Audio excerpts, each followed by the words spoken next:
Okay, so I think we can start again after this interesting lecture this morning.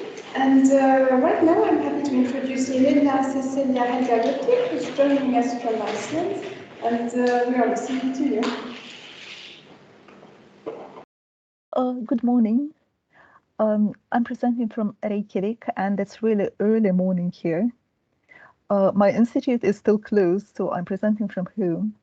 So in case you hear some weird household noises, I just please ask you to bear with me. So, I will shortly present the subject of my research and my current project. Then I'll proceed to the methodology and discuss challenges and possible solutions. And then I'll finally tell you about my preliminary results. First, my subject.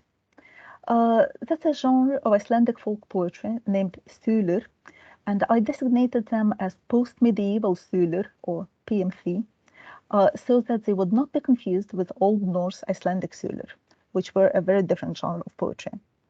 Post-medieval Þulur are versified, but not stanzaic lists of names, sequences of short motifs, and longer narrative episodes in very free poetic form, bordering on prose. They are relatively short, fragmentary, and intersecting, and highly variative because of their instability even at the very basic structural level. This makes their designation as poems problematic, since in many cases there is no text or group of texts that is stable enough to be labeled as a poem.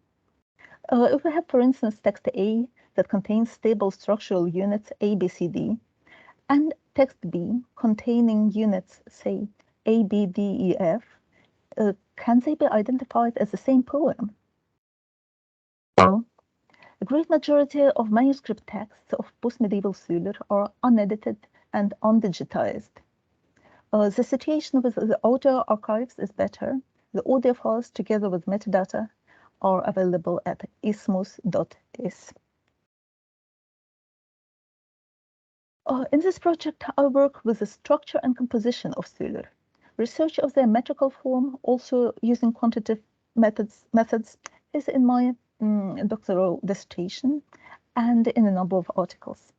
Structure, composition, and performance are closely intertwined, since Þulur are composed in each performance, as well as other folklore, and performance of Þulur make extensive use of the structural units of Þulur in their composition in performance. My current project, Textual Variation and Representative Selection of Texts, is an individual postdoc research project supported by Icelandic Research Fund, to which I extend my gratitude. I am much closer to the beginning of the project than to its end, so all my results are preliminary. This project aims at finding a scientific solution to the methodological question of effective text choice for the purpose of research or scholarly editing, for folk poetry where texts are relatively short but highly variable and many poems have no clear boundaries, as post-medieval Þulur. And the main challenge is to find an algorithm for producing a manageable but representative selection that reflects the specificity of the genre in question. Now, specificity of post-medieval Þulur lies exactly in their loose and highly variable structure. It has two levels and is based on the listing principle. The list at the lower level consists mainly of two kinds of building units. One is heiti, or names, and the other is motifs. Please note that I have a specific definition for both these units, which can be different from the definition in other folk poetry. These lists, combined with single names and motifs, produce the main higher level unit, blocks, that is, relatively stable combinations of names and motifs, and eventually of minor blocks. Some blocks then combine into larger and less stable units that are designated as block sequences. The text of post-medieval Þulur can be made of units from both levels.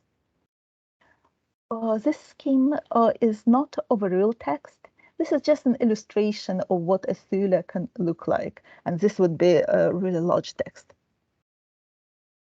Here is a real text. This is an example of a Sesselja, which consists of a block sequence that has 2 blocks.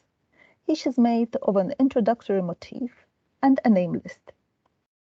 Please note that the blocks in the sequences are also listed, not only the names and motifs, but also the blocks. They are just separated by a comma. There is no conjunction indicating any special relations between block 1 and block 2, and there is no special semantic connections between the 2 blocks. Here is another example. This is a text, well, this is only part of the text, and this is a block that consists of listed motifs. And here you can see that motifs in post-medieval Sesselja are really short. It's just 1 or 2 lines. Like I sat under my father's fish stack is a motif. Men came to me is the next motif, and so on and so on.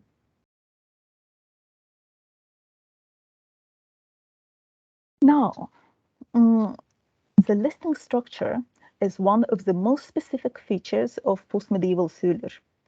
And this is also the only specific feature that would be underrepresented in selections of text, which would be governed by geographical, chronological, or any other traditional principles. That is, such selections would not show structural diversity of Sesselja.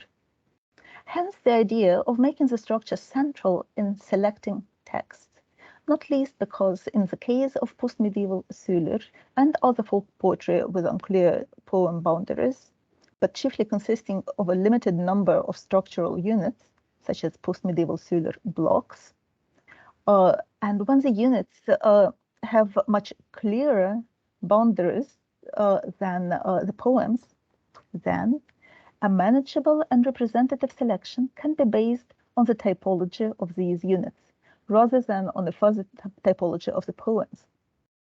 So the solution is to make the structure of post-medieval Sesselja into a tool for selecting texts.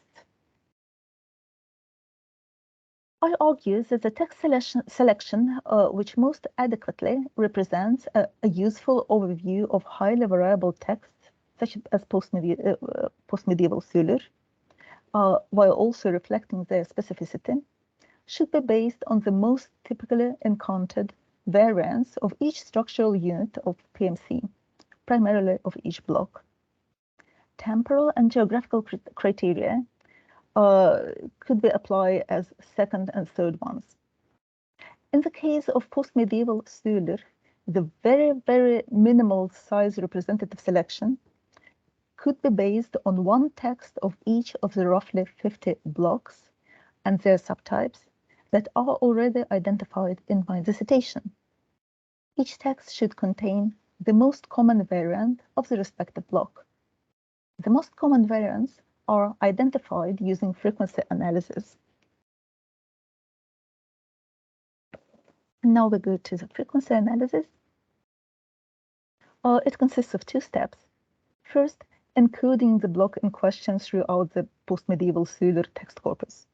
For this encoding, I use modified methods of manually preparing texts for phylogenetic software analysis. I don't use the phylogenetic software at this point for a number of reasons. Each subunit, motif, name, and sometimes a subblock, or its variant, is allocated a letter. So the block to the right, for instance, is described as A, B, E, H, K, L, and so on, where I4, well, this is actually Roman 1-4, is its unique text number. The second step is just sorting and counting, and both steps are done in Excel, well, just because this is the easiest way for me to do it. Identifying variants, or what is to be considered as variants, is certainly challenging. At this stage, at the higher level of post-medieval cellular structure, only major variants of subunits, mainly motifs, are considered, since minor variants within motifs will be considered later at the next stage of the same project, which is similar analysis of building units at the lower structural level. And among major variants, of particular importance are those that correlate with different ways to continue the text. For instance, the block I set under my father's fish stack, the motif variant W, then she lay stone dead, correlates with the block my wife in the hut, excuse me, as next block in the block sequence. While the variant X, the ram became of great wealth for me, correlates with the block they sleep, both husband and wife, as next block in the sequence. So this is an illustration of what I just said.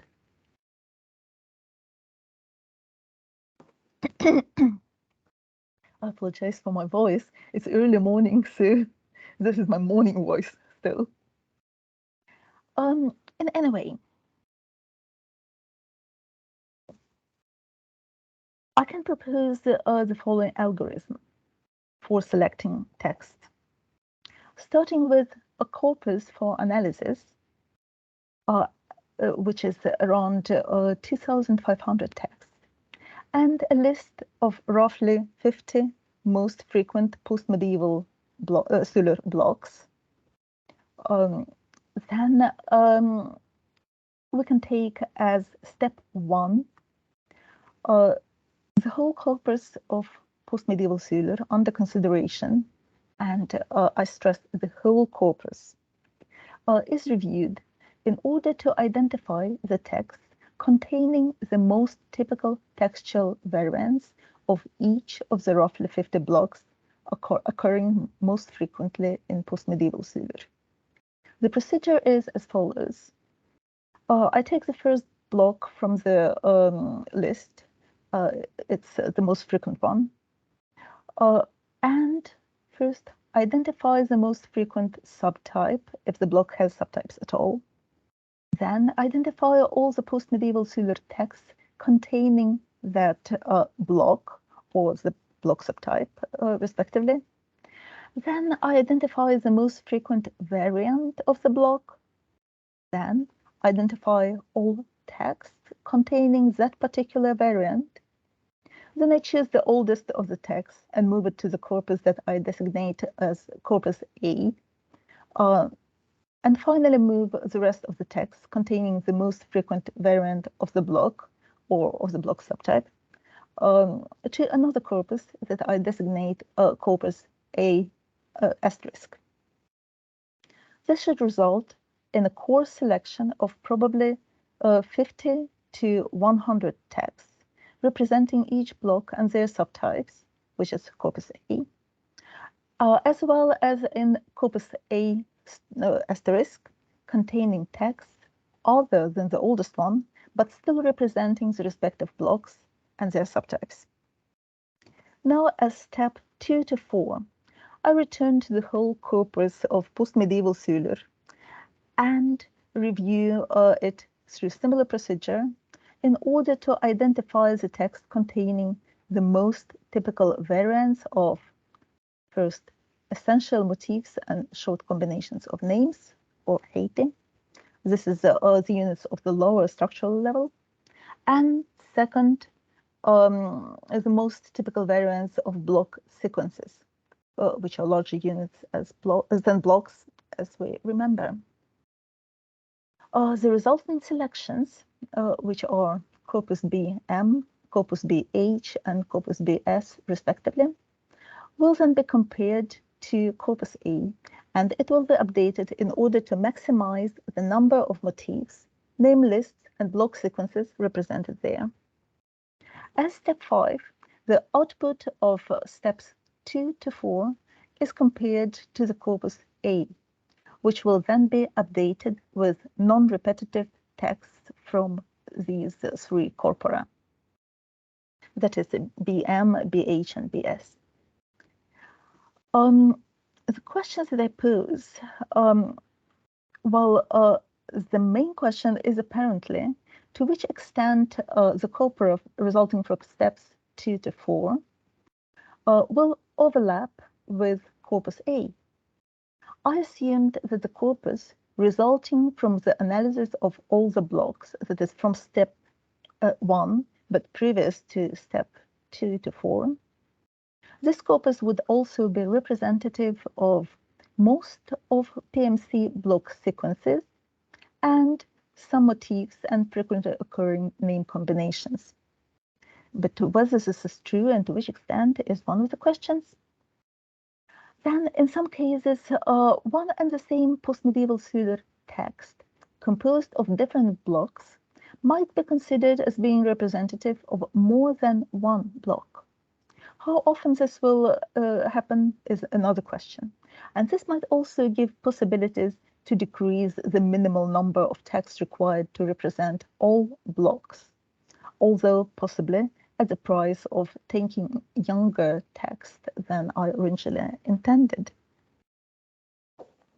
Now, selecting most representative text of a block is usually easy, although even the block Sapje under Fiskehlade, that is I set under the fish stack, our second example. Even this block, which is not really variative, it has 4 main subtypes. But on the other hand, this is only the first block of the eponymous block sequence, and it looks like this, which apparently makes selecting representative text more complicated. Thus, to obtain a fully representative text for each subtype of the block sequence, there are 3 here, as you see, it is desirable to find a text which would be representative for each of the following. First, the subtype structure, that is most typical combination of blocks and connecting motifs in the subtypes in question. And second, for each of the blocks in the subtype in question, and they can be many. Now, here is our block sequence. I know that the numbers are extra small, but these are just text IDs. So 1 number, 1 text. So here is our block sequence and representative texts for each block, respectively. This is corpus A asterisk. That is a broader corpus than corpus A, where there are only oldest texts representing each block. And the reason is that, as you see in the purple line upstairs, we cannot always trace the oldest text throughout the block subtype, throughout the line, as I say. We can do this with the text D075, which is the orange line, but not with the text 139, the purple line, and not in many other cases. And please note that the oldest text, which are constituting corpus A, are framed here, the dark yellow frames. Moreover, the question is whether we can always find the same text throughout the line that is representative both of the block subtype and of each block in the subtype. And now I'll speed up and only show you Well, this is just a picture of all connections inside the group. Go ahead. These are only the texts that are representative for both the subtype structure and for each of the blocks in the subtype. And, and we see that we can find them in most cases. They're indicated by blue lines. Even in difficult cases, like the one indicated by the purple line in the middle of the picture, but not in all cases, as you see by the dark yellow or orange line to the right in the picture.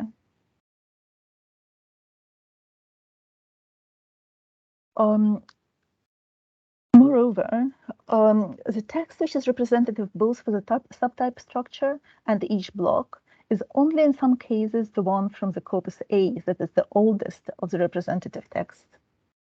Some texts are the oldest representative ones for some blocks in the sequence, but not all of them. And in these cases, structure could be given priority over the age if I'm supposed to stick to my own method.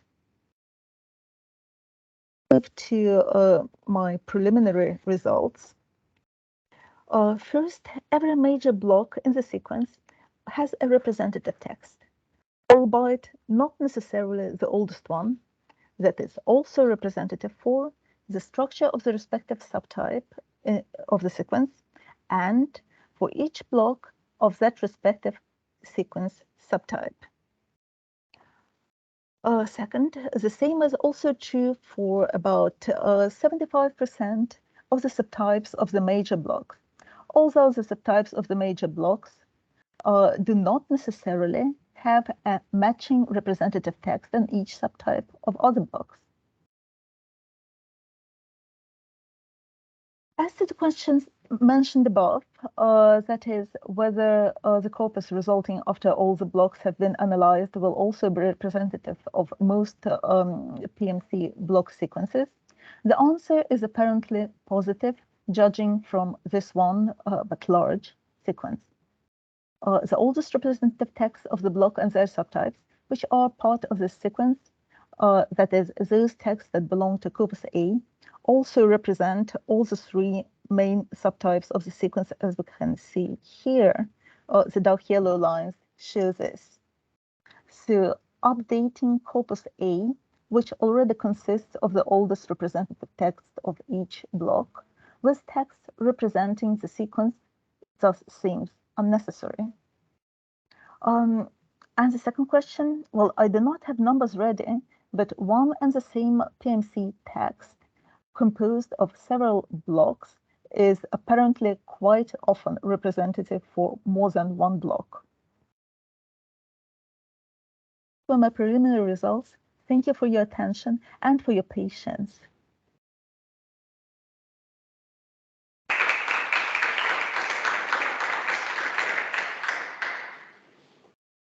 Thank you very much, Yelena. That was very interesting, and I'm leaving the floor to the who wants to ask the first question.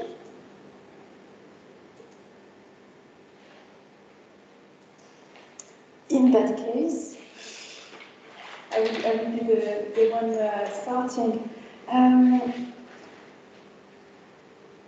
So, what I did not understand, maybe you said it and I did not get it, but you identified the most frequent subtypes of blocks, the most frequent texts containing such subtypes of blocks. How do you do that? Because it looks like you're working with a huge amount of text and that you're doing this with your own reading, not automatically. Yes, I do it just with my own. Well, I'm afraid that I'm less technical of all of you here, so I actually do it manually. But the reason, well, one of the reasons that I don't use distances or phylogenetic software is that while I prepare the text under treatment, in my Excel tab, I, you know, I have all the material that I need in just this ABCD and so on form. So I can simply use Excel to sort and count.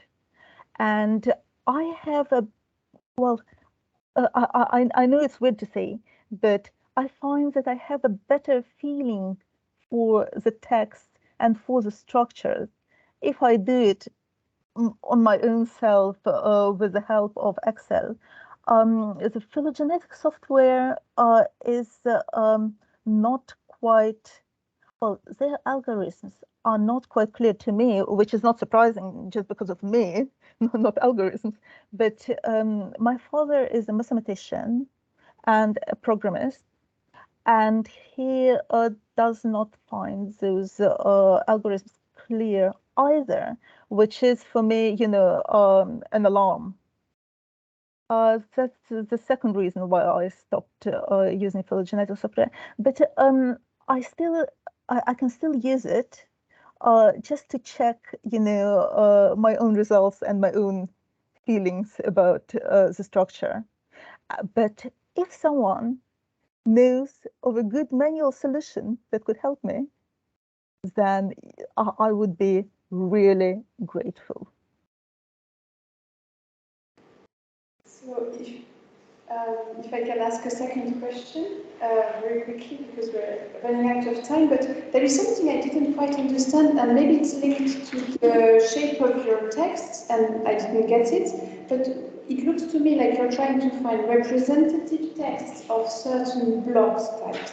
But why do you not instead look for the recurrence of the lower level and make a typology of the different combinations that exist? Or is it usually the case that there is a subtype that could be considered standard, a combination of those lower level elements? If I understood your question correctly, then the answer is I will do that as well at the second stage because, well, blocks are the most manageable units.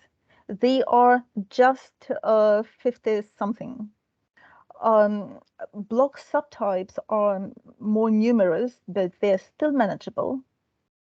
I'm not sure that even essential motifs will be manageable enough.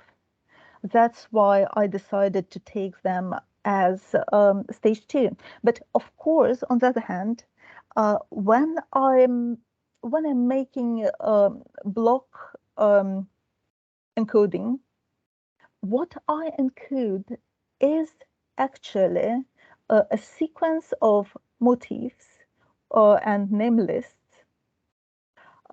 So I take major variants uh, on this stage as well, but minor variants, the variants within motifs and within stable name combinations, those I will take at step two. Okay, well, thank you very much, Yelena, for a very good communication.